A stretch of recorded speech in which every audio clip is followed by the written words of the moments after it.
Justement, Nicolas, ça ne vous a pas échappé. C'est un projet pharaonique aux portes de la capitale qui est en préparation.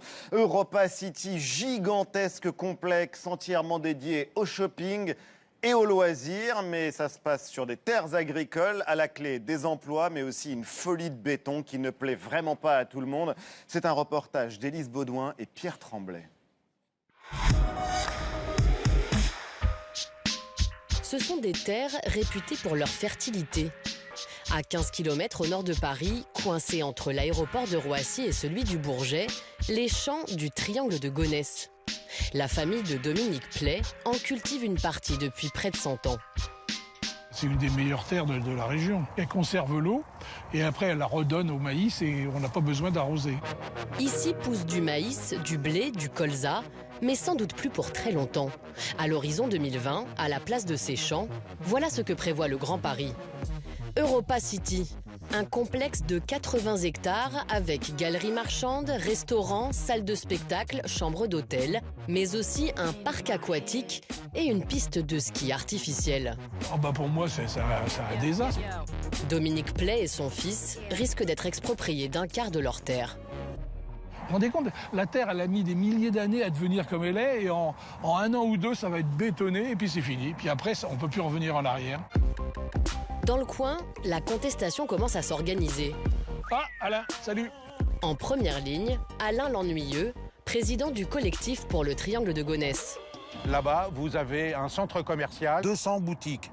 Ici, vous avez un autre centre commercial et 3 km plus au nord, Aéroville, qui vient d'ouvrir en novembre l'année dernière, sur lequel il y a aussi 200 boutiques. Et là, en plein milieu, dans les champs, on voudrait nous implanter un centre commercial avec piste de ski. Non, mais c'est complètement fou.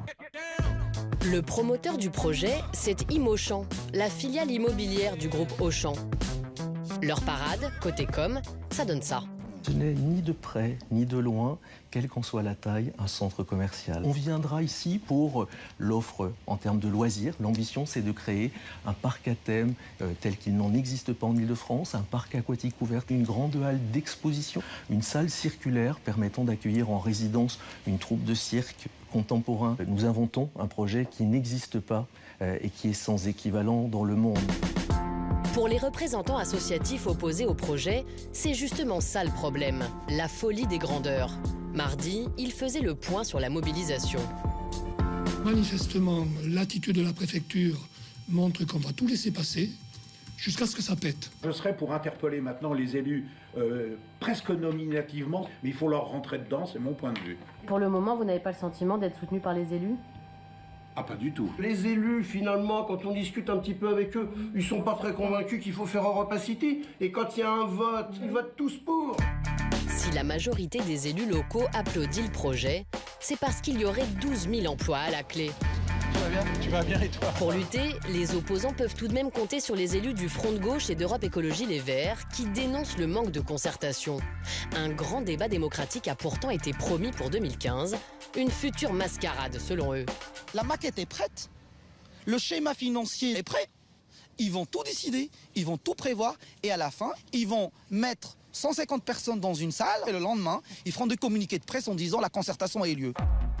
Pour desservir Europa City, le financement public d'une nouvelle gare a d'ores et déjà été validé. Et ça plaît beaucoup au maire de Gonesse, qui en fait même un argument en faveur du projet. Nous aurons une gare du métro automatique. Comment peut-on concevoir un seul instant qu'on va réaliser une gare, une station et qu'on va sortir dans les champs pour quoi faire? Puisque la construction de la gare est déjà prévue, ça veut dire que tout est joué. Alors, la gare, elle est prévue, heureusement, et ça avance. Donc maintenant, on construit autour de la gare. Europa City, donc... verra le jour. Doit voir le jour. La discussion, si elle n'a pas lieu, les relations vont se tendre.